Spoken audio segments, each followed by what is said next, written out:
Hey everyone and welcome back. In the previous video we have learned how to set up the basic of the WebRTC such as starting local stream and creating the peer connection that is needed for our media server connection.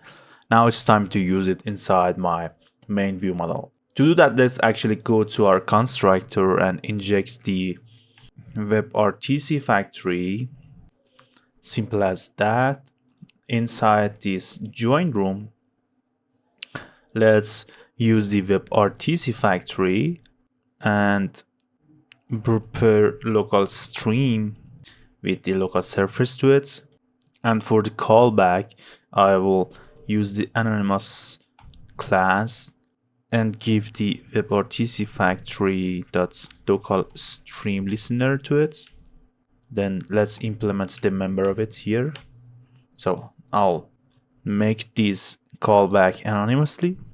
By the time that the local stream is ready, we want to check if the media stream of it and the video track with the index of 0 is not null, or we want to add sync to local surface first, and then it's time to connect to backend. But before that, let's actually run the application and check if the local stream is working. Also, in the meantime, we can use the prepare remote surface view to use the WebRTCFactory class and pass it to it, so we won't miss it later. Remote surface, simple as that. Let's go to application, room 1 and user 1. We should be able to see the camera. Yep, it's the back camera of the emulator. You can use the Alt and mouse to change the angle of it. So it's working pretty much awesome. Right here, we want to add a function named open signaling socket that is going to take username and room name from us. So let's create this function, private fun open signaling. Let's give the username and room name. So to set up a socket IO connection to our backend or our socket IO backend, we want to add a class actually named signaling socket client. Let's go to the main roots of the application, and inside here we will add a package called remote, and then inside it we will add another package named sockets. And here I want to create a class named signaling socket client, just like that. It's going to be injectable using hilts, and it has a constructor, and it will implement the JSON. Let's create actually the app module class that has the JSON inside it. So it's going to be a module, and it's installed a singleton component. We will provide a function that provides JSON just like that, and its value is going to be just a new JSON for now. So let's go back inside our signaling client. We will have a value named socket of type socket IO, this one, and it's going to be null initially. And then we will have an init function with the room name type string, username type string, user ID of type string, and a listener of type signal socket callback, which I'll add in a second. Below here It has three functions. When the socket is open, when it's closed, when the connection is error, and whenever a message is received from the server. So it will have a signal server model. I'll add this signal message model inside my utils package. You can see there's a command, a data of type any, and a sender. Simple as that. Let's import it here.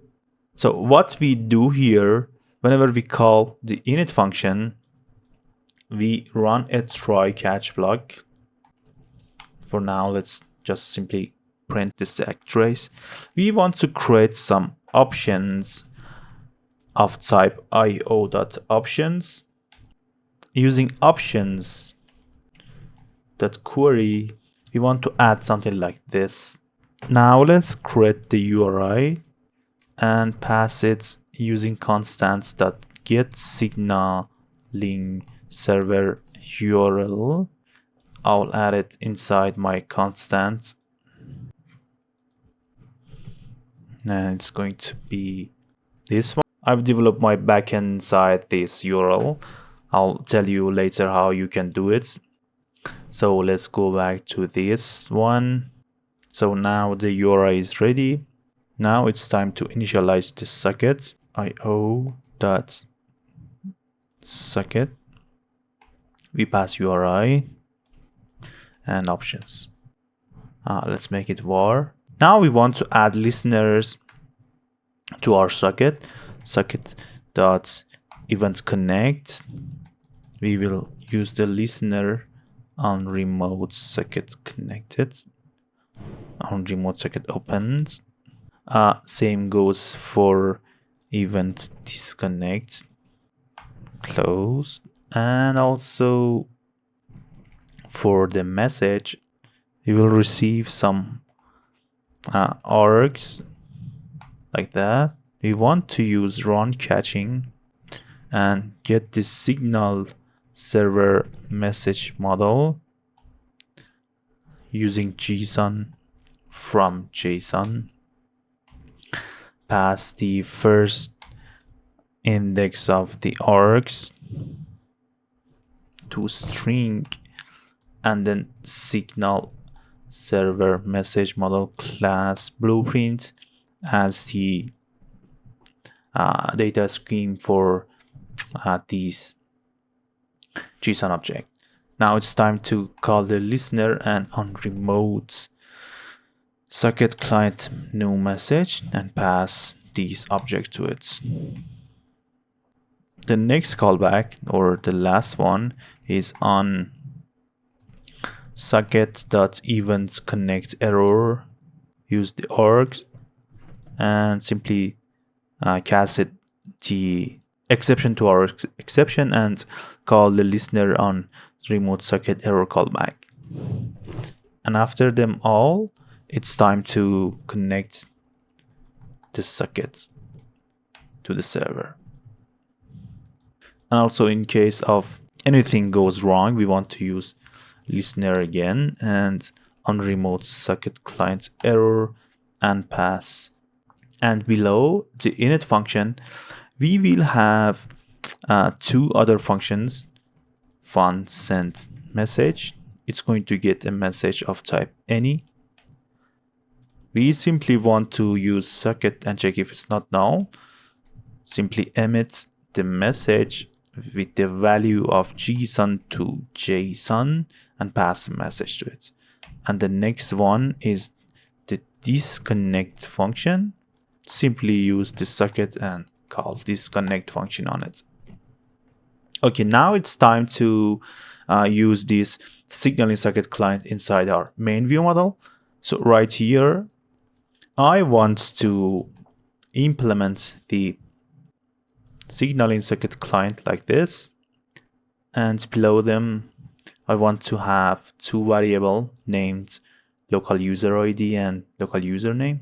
So whenever this function is called, first I want to instantiate the local user ID like this, username plus my application class dot Steam ID, and my local username is going to be username, just like that. And then using that signaling socket client, I want to use init function, pass room name, username, local user ID, and then for the callback we will use the anonymous class and pass the callback to it. So let's implement the members, remove these to-dos. So right here we want to check if the connection is connected to backend, and here we want to log the message that is being derived from the server. Let's add the tag to it, and also log here when the connection is open. Now let's run our application and check if the initial connection to my backend is working. Let's open the logcat and add the tag to it. Okay, so right here, let's write one-on-one. Using tags, we can see that we cannot connect to the Socket.io server. It's because we are using a simple HTTP server. It's not the HTTPS server. So we have to go to our manifest and use clear text traffic. This clear text traffic and set it to the true so it can use the HTTP version. Now let's go back and run the application again. Right here, we want to use one-on-one and check the logs.